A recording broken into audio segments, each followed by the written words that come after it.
If you are pregnant or you've recently had a baby, this podcast is for you. I am your host, Kath Bequee, a physiotherapist working in women's health and mum of 3.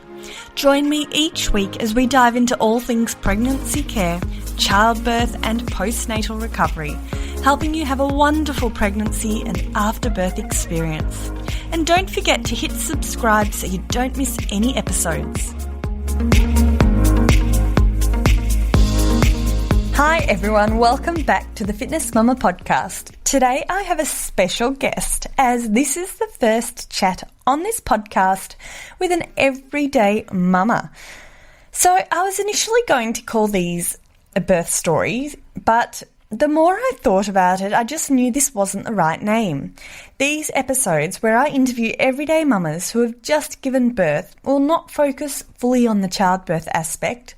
Instead, these episodes we will also dive into things like how did mamas plan for childbirth and how did childbirth eventuate and how different were the two? And what is the reality of becoming a mum versus what was initially envisioned during pregnancy? And we'll also dive into how everyday mamas stay fit and active despite pregnancy barriers and how do everyday mamas overcome those barriers, or perhaps they're unable to overcome those barriers that often prevent us getting stronger after childbirth and recovering and rehabbing after childbirth. I'd like to also ask all these new mamas what words of wisdom do they have for pregnant mamas? So these are the questions I dived into today with Brie, our guest. And Brie is one of the founding members of FitNest, and she has been with us since the doors first opened back in April. Brie is a 37-year-old nurse working in clinical research. She's also a first-time mum and has not only given birth in the last 3 months, but she has also relocated from Melbourne to Edinburgh with a newborn and in the middle of a pandemic. In this session, Brie discusses topics including hypnobirthing, epidurals, episiotomies, breastfeeding, and travelling with a newborn, and so much more. So get ready for this awesome podcast. But before we do jump into this episode, I just want to let you know that this episode is sponsored by my free 7-day trial of FitNest Mama.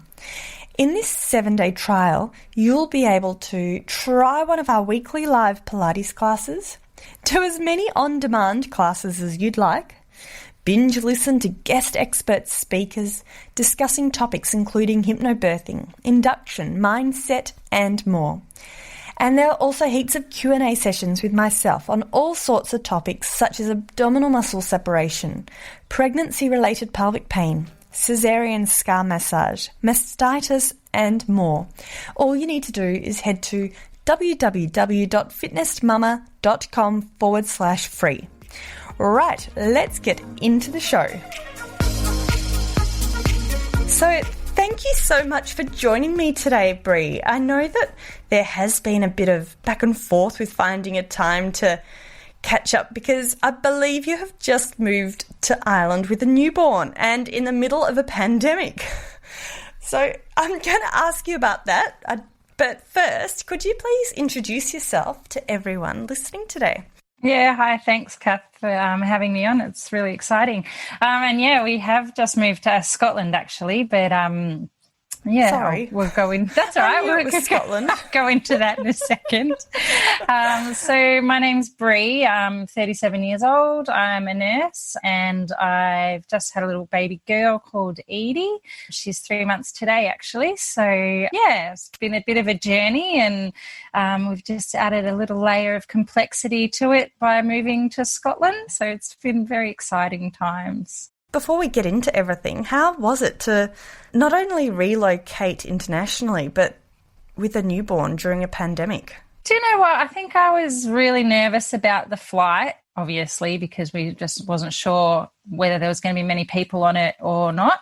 But the actual flight was fine. I think beforehand was really hard because obviously we were in Melbourne and we were in stage 4 lockdown and we weren't really able to see anybody, and I wasn't able to with those first 3 months, like go out and share her with everybody as you would normally, like when you're a first-time mum and stuff like that. So that part of it was quite challenging, I think. And in the last week, we did just sneak around and see a few people and managed to go and see all the grandparents and, you know, my closest friends and Justin's closest friends and stuff like that, which was probably a bit naughty. But we thought, well, we're going to go away for 2 years. We're going to come back and she's going to be a walking, talking little girl. So we just, ran around and saw everybody.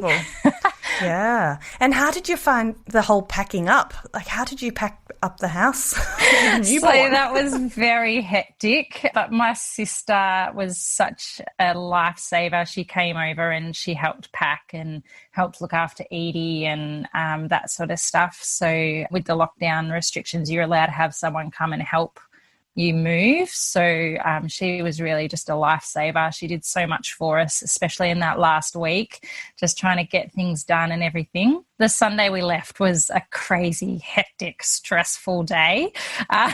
Just trying to finally get everything into storage and clean the house. And I had these wild dreams that, you know, we'd have everything done by that day and we were just going to, you know, go to my sister's and relax for the day before we went to the airport. But we left the house at like 7 o'clock at night for a 10 o'clock flight. It was just...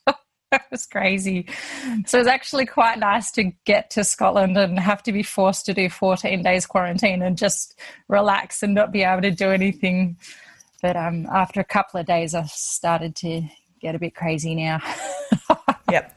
Itchy feet, ready to go. Yeah, definitely. Amazing. So if it's okay, I would love to ask you a few questions about your pregnancy and childbirth experience, if that's okay. Yeah, that's fine.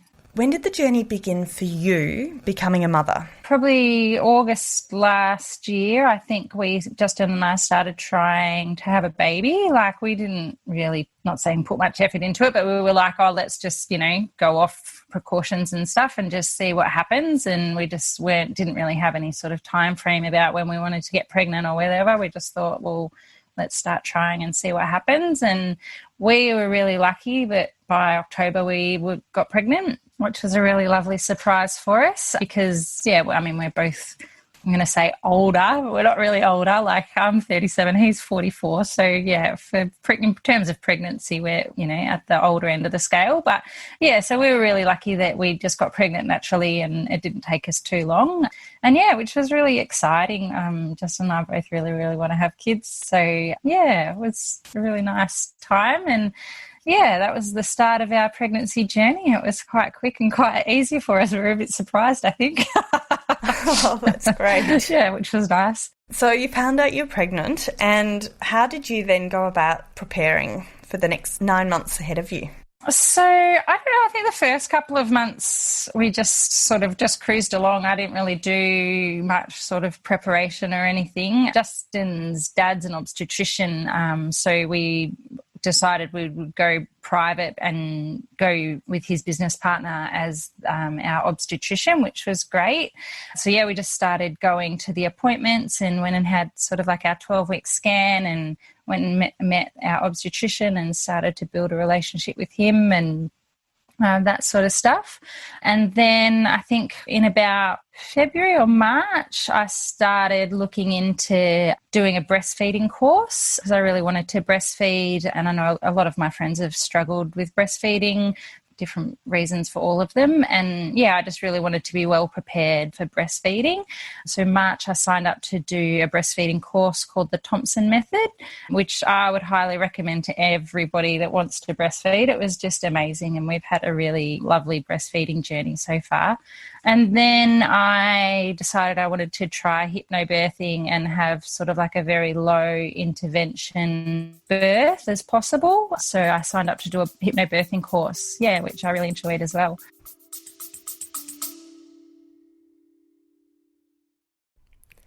This episode is brought to you by Baby Bee, Australian owned and designed prams combining quality, safety and style. Not only does Baby Bee let you try their prams at home with free returns for 9 months. Yes, that's 9 months. They also offer an industry-leading 3-year warranty for total peace of mind. With thousands of 5-star reviews, around-the-clock customer care, and up to $300 of free accessories with every pram, what are you waiting for? Go visit www.babybeonline.com and check them out for yourself. And yes, for listeners of the podcast, there is a 20% discount code. Enter FITBEE, FITBEE 20 at checkout, and T's and C's apply.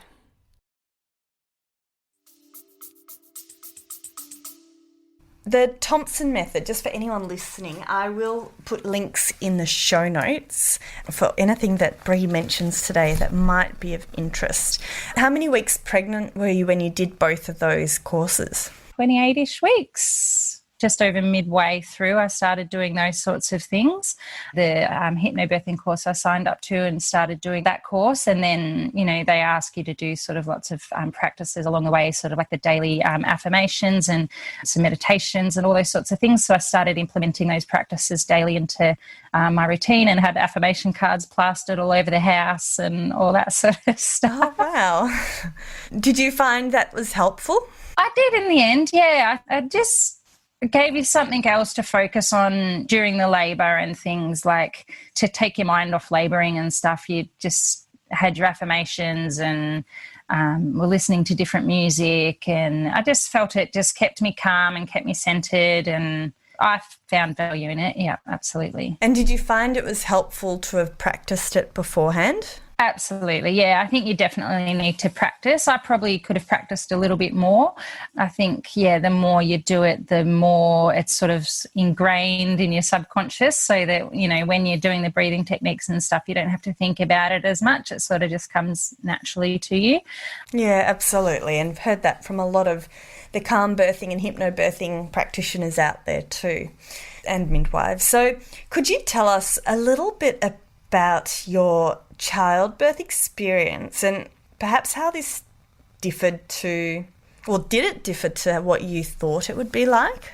Yeah, so doing the hypnobirthing, I obviously wanted to have a low intervention birth, but also, knowing that things can change and sometimes they can not go the way that you want. I didn't really have any sort of set plans around or really strong ideas about what I did and didn't want. I just sort of wanted to go naturally if I could have a natural labour. So my labour ended up being 26 hours, which was long and tiring. But in the end, it didn't go 100% the way I wanted.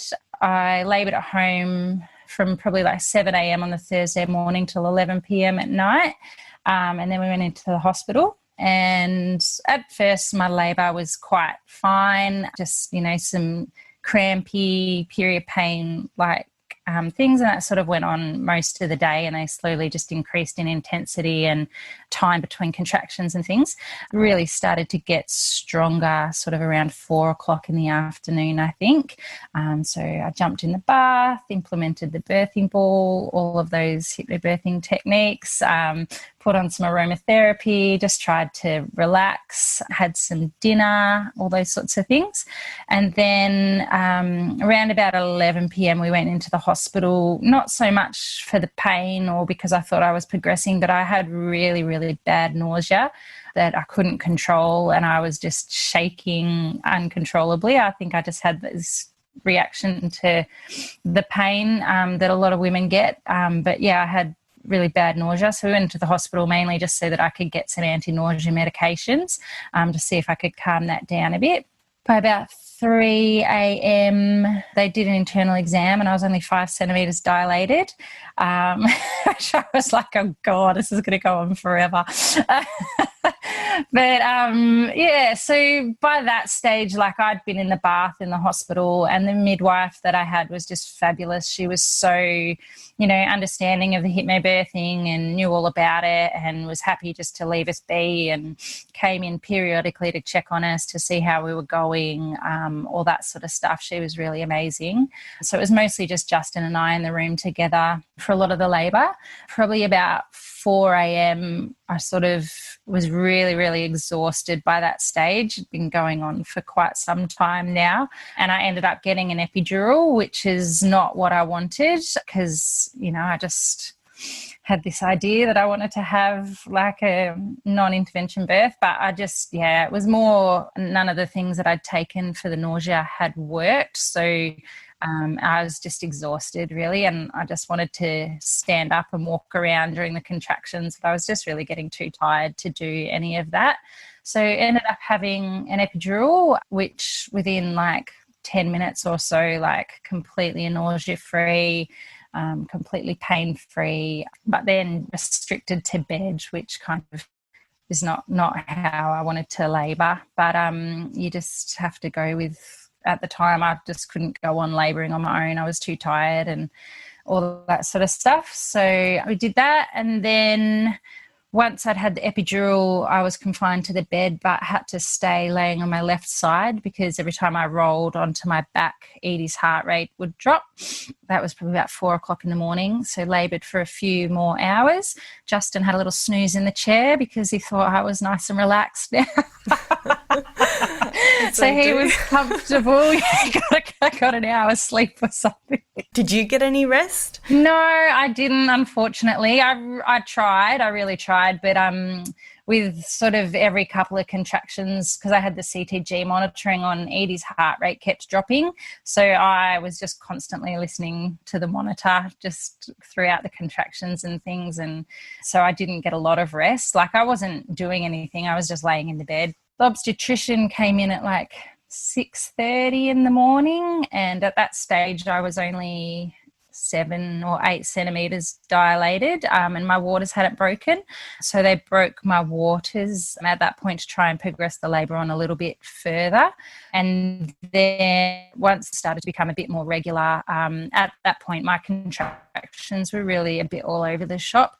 I was sort of like having 2 contractions and then a break and then 1 contraction, and there was never really any regularity to it. Yeah, so we got to that point and Edie's heart rate started to drop with every contraction. So they were starting to talk about escalating things and potentially, if she didn't come out in the next sort of half an hour or so, working towards a Caesar, which is not what I wanted at all.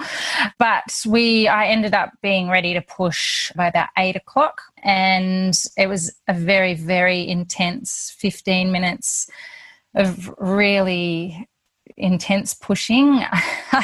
Apparently I hadn't been using the epidural enough because I was really quite comfortable just after they put it in, and I hadn't been pressing the button to keep the epidural on board. So I didn't have a lot of pain relief during the final stages of the labour.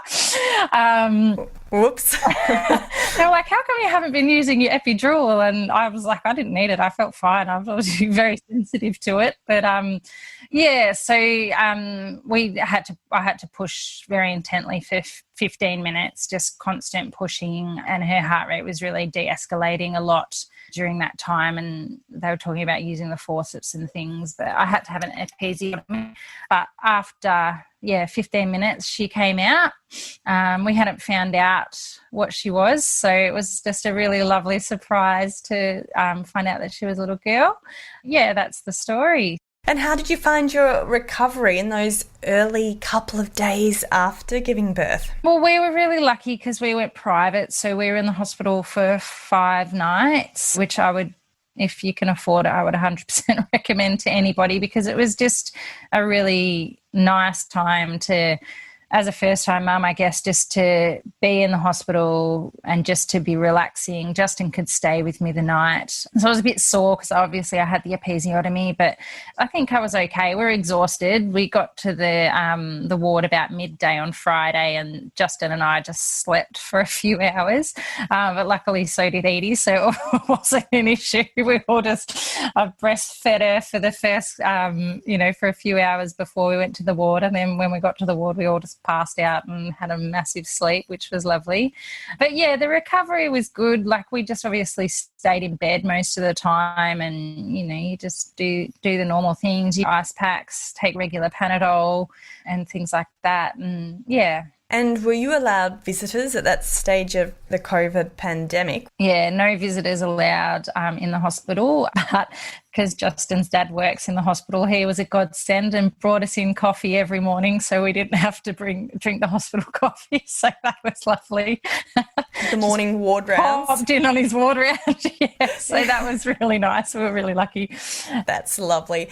And I think there's a bit of a benefit, one small benefit that's come from all of this COVID pandemic is that there's been less visitors. So I feel like new mums, from what I've heard, they're able to rest more and get that vital horizontal rest that we keep talking about inside the membership. Put your feet up, lie down, take the pressure off your pelvic floor, take the pressure off that episiotomy area. So that's good to hear that you felt you could rest and recover. I definitely thought it was a positive not having hundreds of visitors come into the hospital. We were really able to rest, and it was just a really nice time for Justin and I to spend together with Edie and just get heaps of little cuddles in and, have that one-on-one bonding time and heaps of skin to skin, and not be worried that somebody might pop in behind the curtain every 15 minutes or whatever. So, yeah, I would definitely recommend to people to try and limit the amount of visitors that you have when you're in hospital, just to really get that rest. I found it a really positive sort of thing to do, even though I know everybody's so excited to come and meet the newborn. Absolutely, and I'd take that one further as well and say try to limit the amount of visitors in the first 6 weeks, which I know is easier said than done. But well, not at the moment.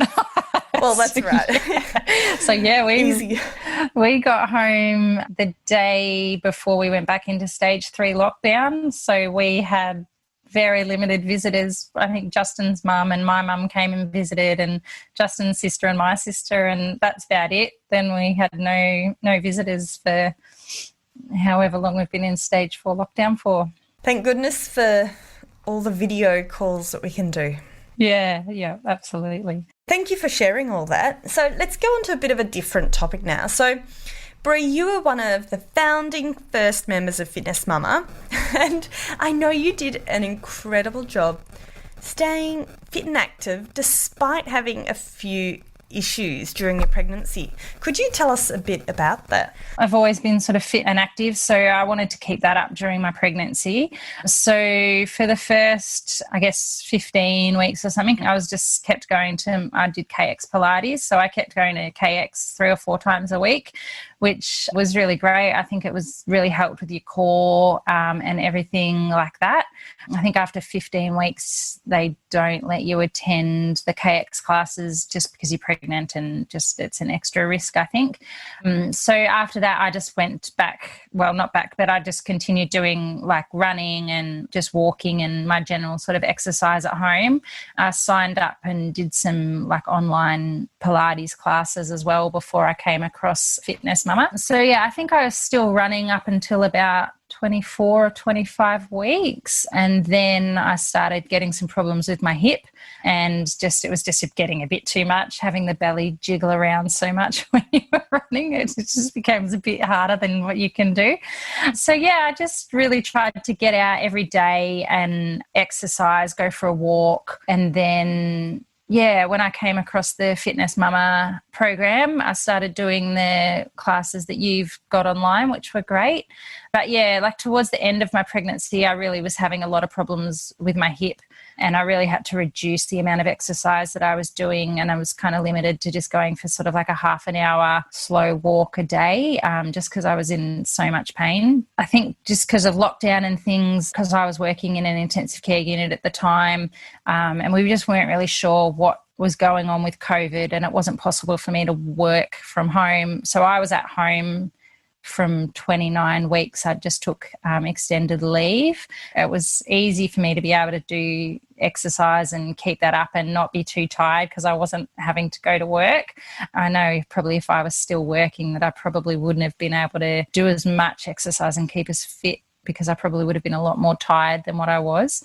And you're also able to rest more. And I think rest is that balance between rest and exercise is so important when you're pregnant. And it's not all about staying fit and active and exercising. It's also about finding that balance with the rest. Yeah. And you were lovely. And every so often we have a challenge inside the membership. I can't remember. It was a wellness challenge. And one day we had to do 20 squats. Everyone in the membership, the goal was to do 20 squats in the day. And you were gorgeous. I remember you did your heel raises and you popped the video on. And I thought that is just so great. You didn't feel comfortable doing your squats, but you went ahead and did some heel raises. So you're still moving, but you're doing it in a way that wasn't causing you pain or discomfort. Yeah, well, I think you just have to modify it to what you can do. So, yeah, just got to keep moving, but move comfortably and don't push yourself, don't overexert yourself. And we've got that module, which is probably growing because you were one of the founding members, but we've got a whole pelvic pain module now, which has become quite expansive over the time with all these different self-management techniques. It's been so great to see the program grow and all the new members join.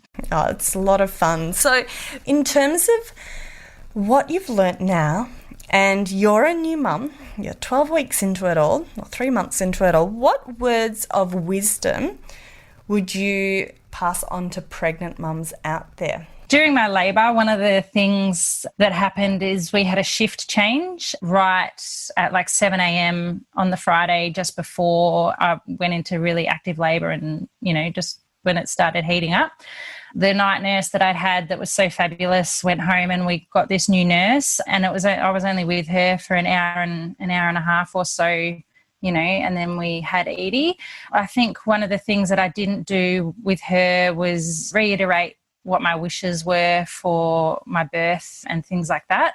And I didn't really get time to build a rapport with that nurse, unfortunately. But I just would recommend to people to really, if there is a shift change with the nurse, just to really speak up and let them know what your wishes for your birth are and try and build a rapport with that new nurse as you go through. Because, I found it quite hard.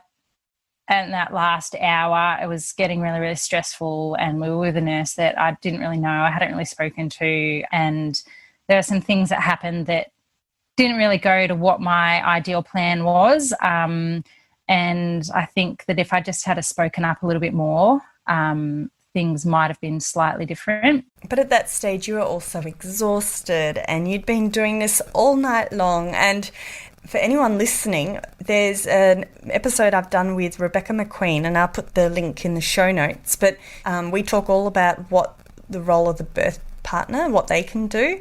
And she actually does say exactly what you've just said, Brie, in terms of get your partner to speak up and express any wishes, because you might definitely not be able to in the thick of it all. Yeah, and then so that's what I was going to say. Like, Justin was wonderful, and like he listened to all the hypnobirthing tracks with me, and we did birth practices together and everything. But I think I really just needed to sit down and have a conversation with him about what I wanted his role to be during the birth in those final stages and things like that. So just have that really in-depth conversation with them so that they know when they need to step up, so that they step up a little bit.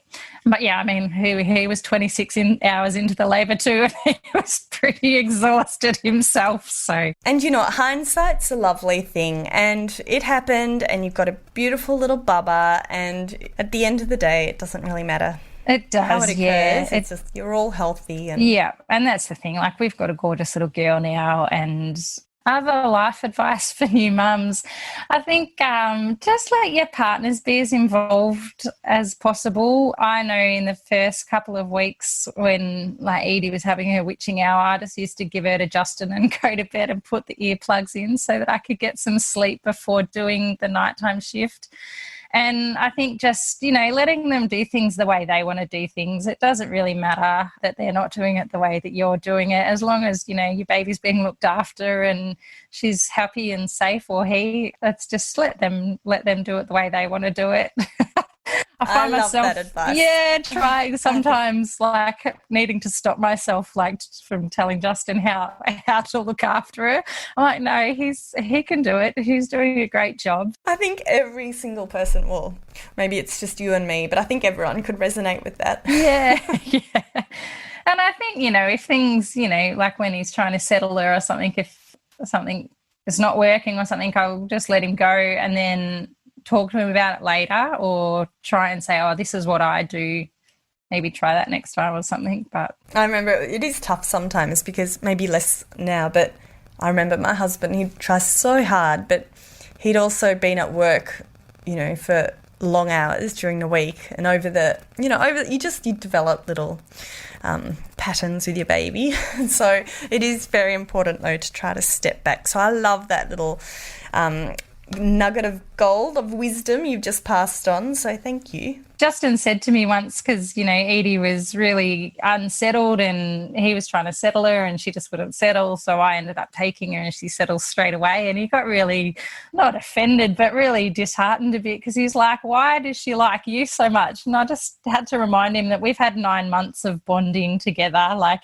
she's got to get used to him a bit more. And you've got the boobs as well. Yeah, I've got the boobs and all the right smells. So. Well, thank you so much, Brie. It's been a real honour to chat to you today about, I know, what can be quite an intimate little topic, but it's really great to be able to, I think, dive into some different aspects of motherhood that perhaps we don't talk about quite so readily. Yeah, no, it's been great. Thank you. And before we sign off, please remember my team and I will be putting together the show notes for this episode with all the links at fitnessmama.com. So the links about Thompson method and all the other links will be in those show notes. And if you want to experience the Fitness Mama membership just like Brie to help you have an active pregnancy, confident childbirth and strong postnatal recovery, then head to fitnessmama.com/free for your free 7-day trial. Thank you so much for being on the show today, Brie. It was just so lovely having you. No, thank you very much, Kath. It was great to finally be able to get together and do it. So, yeah, it's been a great journey so far with Fitness Mama, and I've just highly encourage everybody to get on board, because it's got some great little exercises, and just the information in there that Kath provides is fabulous. Great. Well, have a fabulous day, everyone, and I look forward to you joining me next week for another episode of the Fitness Mama podcast. Thanks for listening to the Fitness Mama podcast, brought to you by the Fitness Mama freebies found at www.fitnessmama.com/free. So please take a few seconds to leave a review, subscribe so you don't miss an episode, and be sure to take a screenshot of this podcast, upload it to your social media, and tag me at Fitness Mama so I can give you a shout out too. Until next time, remember, an active pregnancy, confident childbirth, and strong postnatal recovery is something that you deserve. Remember our disclaimer: materials and contents in this podcast are intended as general information only and shouldn't substitute any medical advice, diagnosis, or treatment. I'll see you soon.